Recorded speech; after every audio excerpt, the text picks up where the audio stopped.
അസ്സലാമു അലൈക്കും വറഹ്മത്തുള്ളാഹി. പ്രിയപ്പെട്ടവരെ, എ.പി. സുന്നി യുവ പ്രഭാഷകനായ വഹാബ് സഖാഫി മമ്പാടും അതുപോലെ തന്നെ ഇ.കെ. സുന്നി പണ്ഡിതനും യുവ പ്രഭാഷകനുമായ എം.ടി. അബൂബക്കർ ദാരിമിയും ആദർശ പ്രഭാഷണത്തിൻ്റെ ഒരു സ്റ്റേജിൽ വെച്ചുകൊണ്ട് പ്രഭാഷണം നടത്തുന്ന ഒരു ചിത്രം കഴിഞ്ഞ ദിവസങ്ങളിൽ നമ്മളെല്ലാവരും കണ്ടിട്ടുണ്ടാവും. 3.5 പതിറ്റാണ്ടിൻ്റെ സംഘർഷഭരിതമായ ഭിന്നതകൾക്കും പ്രശ്നങ്ങൾക്കുമൊക്കെ അറുതി കുറിച്ചുകൊണ്ടുള്ള ഐക്യത്തിൻ്റെ കാഹളമോതുന്ന രീതിയിലുള്ള ചിത്രങ്ങളായിരുന്നു ആദർശ പ്രഭാഷണ വേദിയിൽ നമ്മൾ കണ്ടത്. പതിറ്റാണ്ടുകളായി സംഘടനാപരമായിട്ടുള്ള അഭിപ്രായ വ്യത്യാസങ്ങളുടെ പേരിൽ കലഹിച്ചുകൊണ്ടിരിക്കുകയും സംഘട്ടനങ്ങളിൽ വരെ ഏർപ്പെട്ടുകൊണ്ടിരുന്ന കേരളത്തിലെ സുന്നികൾ ഇന്ന് എല്ലാ ഭിന്നതകളും മറന്ന് എല്ലാ വിദ്വേഷങ്ങളും മറന്നുകൊണ്ട് ഒത്തൊരുമയുടെയും ഐക്യത്തിൻ്റെയും പാതയിലാണ് സഞ്ചരിച്ചു കൊണ്ടിരിക്കുന്നത്. ഒറ്റപ്പെട്ട ചില വിദ്വേഷ പരാമർശങ്ങൾ ഒഴിച്ചാൽ പരസ്പരമുള്ള ആക്ഷേപങ്ങളോ തർക്കങ്ങളോ ഒന്നും നമുക്കിന്ന് സുന്നികൾക്കിടയിൽ കാണാൻ കഴിയില്ല. അനാവശ്യമായിട്ടുള്ള ആക്ഷേപങ്ങളോ പരിഹാസങ്ങളോ ഒന്നും സുന്നി നേതാക്കന്മാർക്കിടയിൽ മാത്രമല്ല, സോഷ്യൽ മീഡിയയിലോ അണികൾക്കിടയിലോ ഒന്നും നമുക്ക് കാണാൻ കഴിയുന്നില്ല. ചില ഒറ്റപ്പെട്ട പരാമർശങ്ങൾ മാത്രമേ അത്തരത്തിൽ നമുക്ക് കാണാൻ കഴിയുന്നുള്ളൂ. അതിന് കാരണം മുജാഹിദ് സംഘടനകളെ പോലെയുള്ള ആശയപരമായിട്ടുള്ള ഭിന്നത സുന്നികൾക്കിടയിൽ ഇല്ലാത്തത് കൊണ്ട് തന്നെ ഏത് സമയത്തും ഒരുമിച്ചിരിക്കാനും ഒരുമിച്ച് പ്രഭാഷണങ്ങൾ നടത്താനും സുന്നികൾക്ക് സാധിക്കും. എന്നാൽ ഇവിടെയുള്ള മുജാഹിദ് ജമാഅത്ത് വിഭാഗങ്ങൾക്ക് ഒരു കാലത്തും സാധിക്കാത്ത കാര്യമാണ് പരിശുദ്ധ ദീനിൻ്റെ പേരിലുള്ള ഒരുമിച്ച് കൂടൽ. അതല്ലെങ്കിൽ ദീനീപരമായിട്ടുള്ള കാര്യങ്ങൾ പറയുന്ന ഒരു പ്രഭാഷണ വേദികളിൽ ഒരുമിച്ച് പ്രഭാഷണം നടത്തുക എന്നുള്ളത് മുജാഹിദ് വിഭാഗങ്ങൾക്ക് സ്വപ്നം പോലും കാണാൻ കഴിയാത്ത കാര്യമാണ്. പല ഘട്ടങ്ങളിലും അവർ ഒരുമിക്കാൻ ശ്രമം നടത്തിയിട്ടുണ്ട്. എന്നാൽ അത് കൂടുതൽ വിഘടിക്കുകയാണ് ചെയ്തിട്ടുള്ളത്. അതിന് കാരണം എന്താണ്?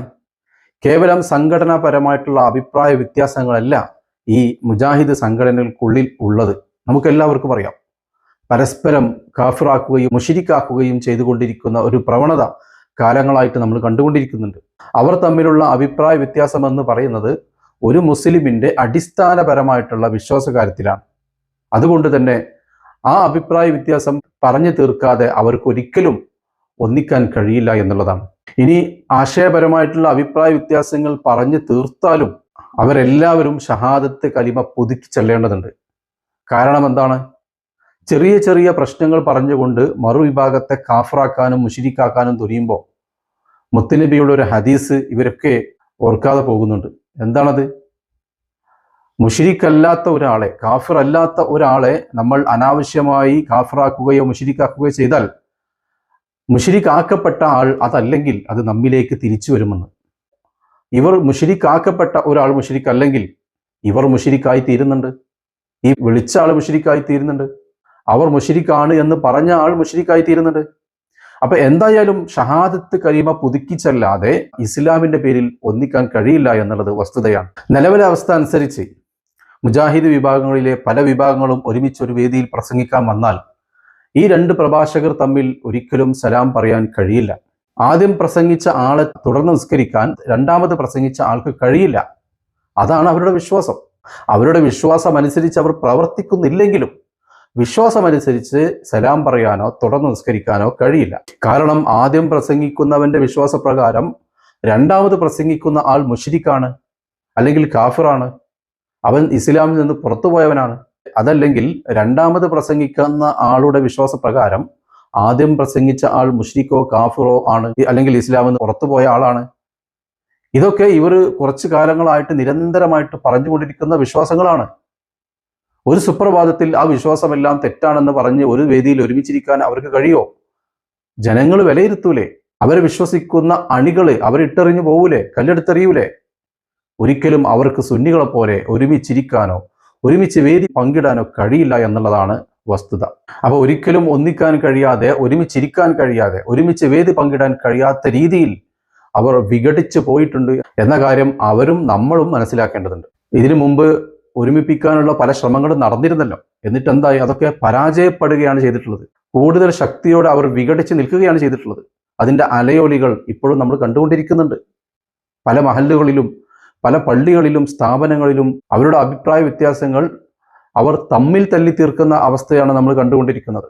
പ്രഭാഷണ വേദികളിലും സ്റ്റേജിലും സദസ്സിലും പള്ളിയിലുമൊക്കെ പൊരിഞ്ഞ സംഘട്ടനമാണ് നടന്നുകൊണ്ടിരിക്കുന്നത്. ഒരു സൊഫിലിരിക്കുന്ന ഒരാളുടെ വിശ്വാസപ്രകാരം തൊട്ടടുത്തിരിക്കുന്ന ആൾ മുശ്രിക്കാണ്, അല്ലെങ്കിൽ കാഫിറാണ്. അത് അംഗീകരിച്ചു കൊടുക്കാൻ അവർക്ക് കഴിയോ? അതല്ലെങ്കിൽ സ്വന്തം ശരീരത്തിന് മേൽ മുശ്രിക്ക് പട്ടം ആരോപിക്കുമ്പോൾ, കാഫിർ എന്ന് മുദ്ര കൊത്തുമ്പോൾ അത് സഹിക്കാൻ എല്ലാവർക്കും കഴിയോ? പക്ഷേ സുന്നികൾക്ക് കഴിഞ്ഞിരുന്നു. സുന്നികൾ അവരുടെ മേൽ ഉപരോധം ഏർപ്പെടുത്തിയെന്ന് മാത്രമേ ഉള്ളൂ, അവരെ അടിക്കാൻ ശ്രമിച്ചിട്ടില്ല. എന്നാൽ ഇന്ന് മുജാഹിദുകൾക്കുള്ളിൽ നടക്കുന്നത് എന്താണ്? തങ്ങളുടെ മേൽ കാഫിർ പട്ടം ആരോപിക്കുന്ന ആളെ തിരിച്ചടിക്കുകയാണ് ചെയ്യുന്നത്. അങ്ങനെയാണ് ഇവിടെ സംഘടനകൾ നടക്കുന്നത്. കുറേ കാലം തൊട്ടതിനും പിടിച്ചതിനുമൊക്കെ ഇവിടുത്തെ പാവപ്പെട്ട മുസ്ലിങ്ങളെ മുശ്രിക്കാക്കിക്കൊണ്ടിരുന്നു, സുന്നികളെ മുശ്രിക്കാക്കിക്കൊണ്ടിരുന്നു. തങ്ങളെ മുശ്രിക്ക് എന്ന് മുദ്ര കൊത്തുമ്പോഴും അതിനെ മസിൽ പവർ കൊണ്ട് നേരിടാതെ അവരെ ഉപരോധം ഏർപ്പെടുത്തി. സമസ്ത കേരള ജമിയത്തുൽ ഉലമ തെർക്കുൽ മുവാലാത്ത് പാസാക്കി. അതോടെ മുസ്ലിങ്ങൾ അവരിൽ നിന്ന് അകന്നുപോയി. അങ്ങനെ അകന്നു നിന്നതുകൊണ്ട് തന്നെയാണ് ഇപ്പൊ നടന്നുകൊണ്ടിരിക്കുന്ന സംഘട്ടനങ്ങൾ അന്ന് ഇല്ലാതെ പോയത്. എങ്കിലും വഹാബികളുടെ ചില ഫിത്തനകൾ കാരണം ഒരുപാട് സംഘട്ടനങ്ങൾ നടന്നിട്ടുണ്ട്. പക്ഷേ മുസ്ലിങ്ങൾ അവരെ മാറ്റി നിർത്തിയത് കൊണ്ട് ഒരുപാട് പ്രശ്നങ്ങൾ നമ്മുടെ നാടുകളിൽ ഇല്ലാതെ പോയിട്ടുണ്ട്. പക്ഷേ സുന്നികളെ മുശ്രിക്കാക്കുന്നത് പോലെ അല്ലല്ലോ മുജാഹിദിൽപ്പെട്ട ആളുകളെ മുശ്രിക്കാക്കുമ്പോൾ അവർ ഒരിക്കലും അകന്നു നിൽക്കുകയല്ല ചെയ്യുന്നത്. അവർ മസിൽ പവർ കൊണ്ട് തീരുമാനമുണ്ടാക്കാൻ ശ്രമിക്കും. അതാണ് ഇപ്പൊ നമ്മൾ കണ്ടുകൊണ്ടിരിക്കുന്നത്.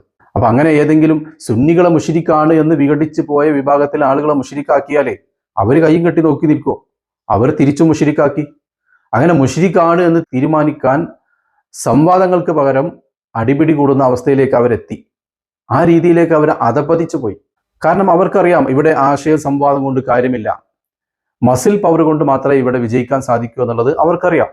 അതാണ് അവരുടെ ഇസ്ലാം. ഏതായാലും മുജാഹിദ് വിഭാഗങ്ങൾ പോലെയുള്ള ഗതികേടൊന്നും ഇവിടെ സുന്നികൾക്കുണ്ടായിട്ടില്ല. പരസ്പരം ഒന്നിക്കുമ്പോഴോ ഒന്നിച്ചിരിക്കുമ്പോഴോ ഒന്നും ഷഹാദത്ത് കലിമ പുതുക്കി ചെല്ലേണ്ട അവസ്ഥ ഉണ്ടായിട്ടില്ല.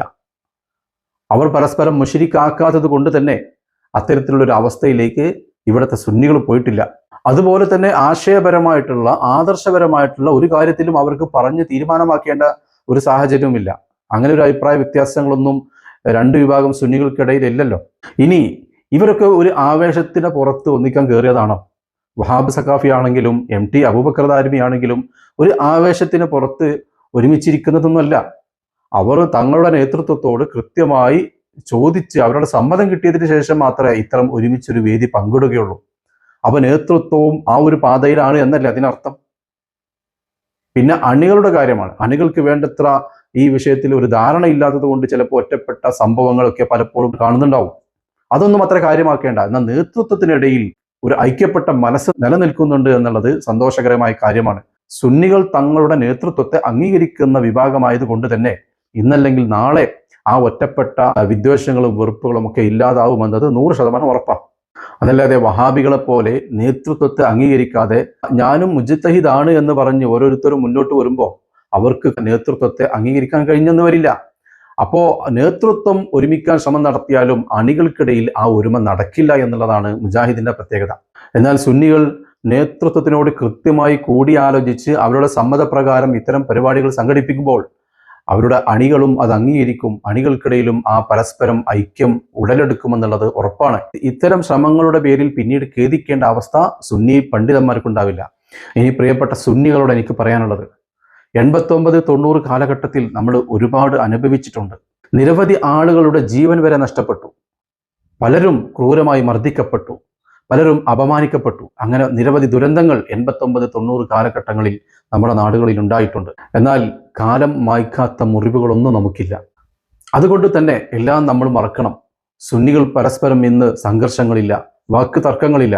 ഒരു സംഘടനയായി ലയിക്കാൻ നമുക്ക് സാധിച്ചില്ലെങ്കിലും രണ്ട് സംഘടനയായി നിലനിന്നുകൊണ്ട് തന്നെ സുന്നത്ത് ജമാഅത്തിന്റെ പ്രവർത്തനങ്ങൾക്ക് പ്രാധാന്യം കൊടുത്തുകൊണ്ട് പരസ്പരം ചളിവാരി എറിയാതെ, പരസ്പരം ആക്ഷേപിക്കാതെ, ആരോപണങ്ങൾ പറയാതെ ഈ പരിശുദ്ധ ദീനിന്റെയും സമൂഹത്തിന്റെയും നന്മ മാത്രം ഉദ്ദേശിച്ചുകൊണ്ട് നമ്മൾ പ്രവർത്തിക്കുകയാണെങ്കിൽ തീർച്ചയായിട്ടും വലിയ വിജയം നമുക്കുണ്ടാവും.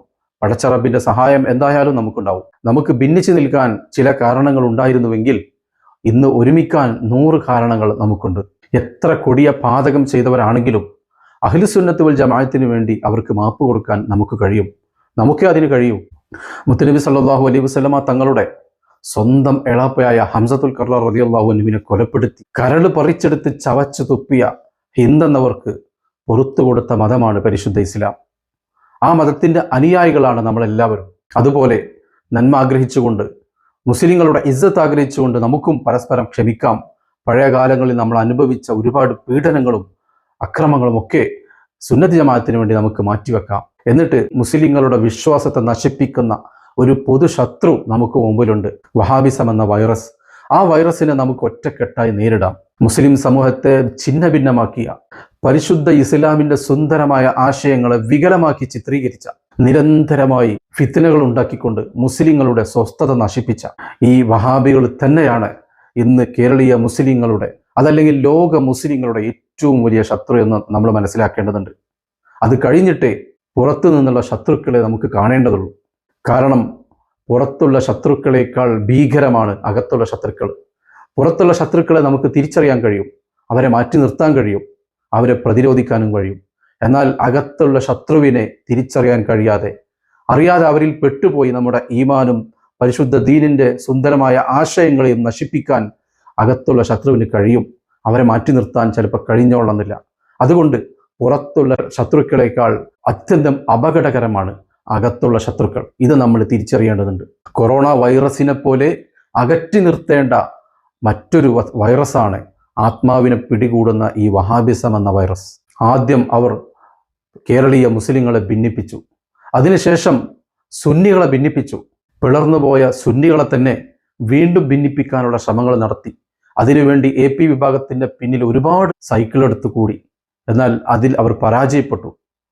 പക്ഷേ ഇപ്പുറത്തവർ EK വിഭാഗത്തെ ഭിന്നിപ്പിക്കാൻ ശ്രമങ്ങൾ നടത്തുന്നുണ്ടായിരുന്നു.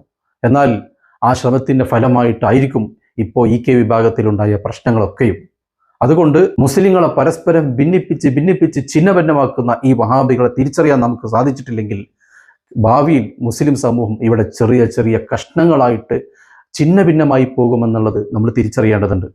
ഇസ്ലാമിൻ്റെ മൂല്യങ്ങളൊക്കെ ഇല്ലാതാക്കി ഇസ്ലാമിനെ ഭീകരമായി ചിത്രീകരിക്കുന്ന ഒരവസ്ഥയിലേക്ക് ഈ സമൂഹത്തെ എത്തിക്കാൻ ഇവർ നിരന്തരം പരിശ്രമിക്കുമെന്ന് നമ്മൾ തിരിച്ചറിയേണ്ടതുണ്ട്. മുത്തുനബിയോടുള്ള മഹബത്ത് ഇല്ലാതാക്കും. അഹ്ലുബൈത്തിനോടുള്ള ആദരവ് മുസ്ലിം ജനമനസ്സുകളിൽ നിന്ന് എടുത്തു കളയും. മുസ്ലിം പണ്ഡിതന്മാരെ സമൂഹ മധ്യത്തിൽ തേജോവധം ചെയ്തുകൊണ്ട് ഇവിടെ ദീൻ പ്രചരിപ്പിക്കാൻ പറ്റാത്ത ഒരവസ്ഥയിലേക്ക് അവർ നമ്മളെ കൊണ്ടെത്തിക്കും. അപ്പം അവരെ അകറ്റി നിർത്തേണ്ടത് ഈ പരിശുദ്ധ ദീനിന് വേണ്ടി മാത്രമല്ല, ഈ രാജ്യത്തിൻ്റെ നന്മക്ക് കൂടി വേണ്ടിയിട്ടാണ്. സുന്നികളായ നമ്മൾ ഒറ്റക്കെട്ടായി ഇതിനെ പ്രതിരോധിച്ചാൽ മാത്രമേ ഇതിന് തടയിടാൻ നമുക്ക് സാധിക്കുകയുള്ളൂ എന്ന് മാത്രം പറഞ്ഞുകൊണ്ട് ഞാൻ അവസാനിപ്പിക്കുന്നു. അസ്സലാമു അലൈക്കും വറഹ്മത്തുള്ളാഹി.